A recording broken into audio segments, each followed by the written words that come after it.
एक बार की बात है, राजा कृष्णदेव राय के दरबार में सभा चल रही थी। तेनाली रामन भी इस सभा का हिस्सा थे। हालांकि पिछले 6 महीने में उन्हें ऐसी कोई समस्या सुलझाने नहीं मिली थी जिससे कि राजा को उनकी बुद्धिमत्ता का नमूना देखने को मिले। इसलिए उन्होंने उस दिन तेनाली रामन को बुलाया और उनसे कहा, मुझे एक ऐसी जादुई अंगूठी चाहिए जिसे अगर एक खुश इंसान देखे तो दुखी हो जाए और अगर कोई दुखी इंसान देखे तो खुश हो जाए। अब तेनाली रामन के लिए ये बड़ी ही दुविधा की बात थी, क्योंकि ऐसी तो कोई अंगूठी का मिलना बिल्कुल असंभव कार्य था। पर चूंकि तेनाली को चुनौती महाराज ने दी थी तो इसे पूरा करना जरूरी था और इसलिए तेनाली ने उनसे 6 महीने का वक्त मांगा। अब चूंकि राजा जानते थे कि 6 महीने क्या, पूरा जन्म निकलने के बाद भी तेनाली ऐसी अंगूठी ढूंढ के नहीं ला सकता था, इसलिए वो इतना समय देने के लिए तुरंत ही राजी हो गए। तेनाली अगले ही दिन ऐसी अंगूठी की खोज पर निकल पड़े और कई महीनों तक शहर गांव घूमने के बाद भी उन्हें ऐसी कोई अंगूठी नहीं मिली। लेकिन एक दिन जब वो पास के गांव से ही गुजर रहे थे तो वहां उन्हें एक सुनार बैठा हुआ दिखाई दिया।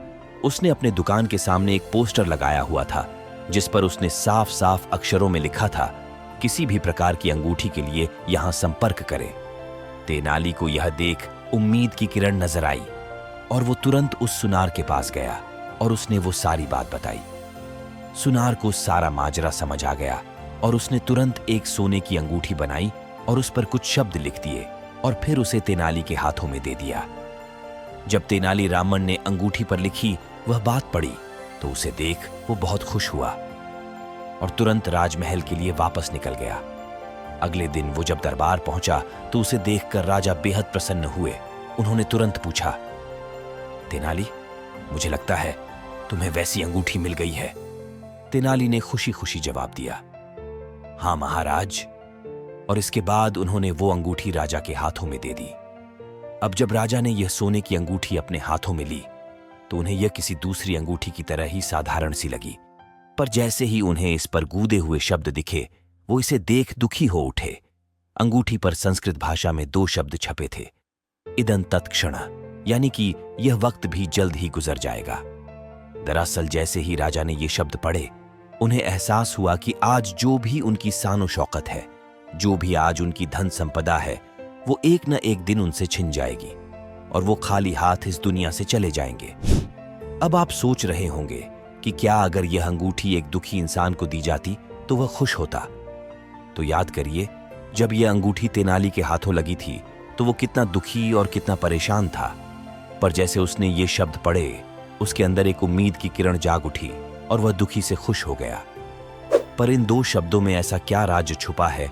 तो दोस्तों, आज हमारे जीवन में जब भी कठिन समय आता है तो हम ऐसे ही परेशान हो उठते हैं। हमें ऐसा प्रतीत होता है मानो यह पल कभी लौट के वापस जाएगा ही नहीं और हमेशा हमेशा के लिए इसके चंगुल में फंसकर अपना दम तोड़ देंगे या यूं कह ले हार मान लेंगे। जबकि कोई भी परिस्थिति, कोई भी वक्त इस दुनिया में ऐसा नहीं है जो समय के साथ नहीं गुजरता है। आज आप जिस भी परिस्थिति में हैं, अगर आपने हिम्मत बांधी हुई है और खुद पर भरोसा रखा हुआ है तो निश्चित ही वो समय भी एक दिन गुजर ही जाएगा। पर परेशानी यही है कि हम अपनी हिम्मत खो बैठते हैं और हमारा सेल्फ कॉन्फिडेंस बिल्कुल डाउन हो जाता है। और इसलिए अगर आप भी ऐसी किसी कठिन परिस्थिति से गुजर रहे हैं तो इससे डील करने के लिए और खुद को कॉन्फिडेंट और ब्रेव रखने के लिए आपका इन 4 स्ट्रैटेजीज को ध्यान में रखना बेहद जरूरी है। Number 1, acknowledge your emotions. अपने इमोशंस को स्वीकार करें। कई बार जब आप किसी कठिन परिस्थिति से गुजर रहे होते हैं तो लोग आपको इसे इग्नोर करके आगे बढ़ने की सलाह देते हैं, जबकि ऐसा करने से आपके अंदर और भी नेगेटिव इमोशंस जगह लेने लगते हैं। इससे बेहतर विकल्प ये होता है कि आप ऐसी परिस्थिति में आए उन फीलिंग्स को एक्सेप्ट करें। एग्जाम्पल के तौर पर मान लीजिए, अगर आपने हाल ही में अपनी जॉब खो दी है और इसको लेकर आपको खुद पर गुस्सा आ रहा है, आप अपसेट फील कर रहे हैं और आपको फ्यूचर का डर सता रहा है, तो फिर ऐसा ही महसूस होने दें। जबरदस्ती इस फीलिंग से बाहर आने की कोशिश न करें, बल्कि इसके बजाय आप 10-15 मिनट बैठकर अपने अंदर से आ रही फीलिंग्स को सुन सकते हैं और जब यह फीलिंग्स थोड़ी सुस्त पड़े तो फिर आप खुद को समझा सकते हैं कि चाहे परिस्थिति कितनी भी कठिन हो, इसका कोई ना कोई समाधान जरूर निकल आता है। ऐसा करने से न सिर्फ आपके अंदर मौजूद नेगेटिव इमोशंस खत्म हो जाएंगे, बल्कि आप स्ट्रेस फ्री भी महसूस करेंगे और अपने पेन से बेहतर तरीके से डील कर पाएंगे। Number 2, patience is the most important thing. धैर्य बनाए रखें। ज्यादातर केस में जब भी हमारे लाइफ में कोई कठिन समय आता है तो सबसे पहले हम अपना पेशेंस खो बैठते हैं, जिसकी वजह से हमारा स्ट्रेस लेवल काफी बढ़ जाता है, हमारे हेल्थ पर एक बुरा इंपैक्ट पड़ता है और हमारे सोचने समझने की क्षमता के साथ ही डिसीजन लेने की क्षमता बहुत कम हो जाती है और यह व्यवहार आगे चलकर हमारे लिए बहुत नुकसानदेह साबित होता है। कठिन परिस्थितियों में भी एक इंसान का धैर्य रखना बेहद जरूरी है। इसलिए कठिन समय में इम्पेशेंट होने के बजाय हमें उन चुनौतियों का प्रभावी ढंग से सामना करने और उनसे पार पाने की क्षमता के बारे में सोचना चाहिए। और अगर आप ऐसा करने में खुद को असक्षम पा रहे हैं तो आप कुछ समय के लिए बस धैर्य बना के रखें और अपने मन को शांत रखने की कोशिश करें। एक बार जैसे ही आपका दिमाग शांत हो जाएगा, ये आपको खुद कई समाधान निकाल कर देगा। Number 3, difficult times is all about perspective. कठिन समय को देखने का नजरिया चेंज करें। कई बार हमारे जीवन में प्रॉब्लम्स इसीलिए भी आती है क्योंकि उन्हें हम केवल उसी पर्सपेक्टिव से देख रहे होते हैं। एग्जाम्पल के लिए मान लीजिए आपने किसी कॉलेज में एडमिशन के लिए अप्लाई किया और आप उसका एंट्रेंस एग्जाम क्लियर नहीं कर पाए, तो अब जरूरी नहीं कि इस वजह से आपका पूरा फ्यूचर ही खत्म हो जाएगा, आप अपना करियर ही नहीं बना पाएंगे। बल्कि इसका यह पर्सपेक्टिव भी हो सकता है कि शायद आपके लिए ईश्वर ने इससे कुछ बेहतर सोच रखा हो और आप फ्यूचर में कुछ ऐसा कर जाए जो इससे भी ज्यादा बेटर हो। हर सिचुएशन में हमारे पास 2 ऑप्शंस होते हैं, या तो परेशानी को अपॉर्चुनिटी समझ के पॉजिटिव रहना या फिर हमेशा उसके लिए रोना धोना और खुद को कोसना। हां, पर बेशक आप अपनी असफलता के लिए कुछ समय का दुख व्यक्त कर सकते हैं, जैसे कि मैंने शुरुआत में भी बताया है।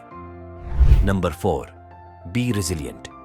कठिन समय से जल्दी बाहर वो ही इंसान आ पाते हैं जिसके अंदर हर सिचुएशन के अकॉर्डिंग खुद को ढाल लेने की क्षमता होती है, यानी कि जो पूरी तरह फ्लेक्सिबल होते हैं।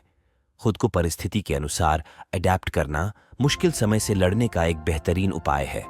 उदाहरण के लिए मान लीजिए किसी इंसान का पैर फ्रैक्चर हो गया है और अब वो कुछ समय के लिए चलने में असमर्थ है। अब यहां पर उसके पास 2 विकल्प होंगे, या तो वो अपनी इस लाचारी का मुद्दा बनाकर हमेशा दुखी रहेगा और उस पल को कोसता रहेगा जब उसके साथ यह अप्रिय घटना हुई थी, या फिर वो इस परिस्थिति में भी हार न मानकर उन विकल्प की तलाश करेगा जिससे वो इस परिस्थिति में भी अपनी स्ट्रेंथ कायम रख सके और व्हील चेयर पर ही सही या फिर बैसाखी के सहारे ही सही थोड़ी दूर चल सके।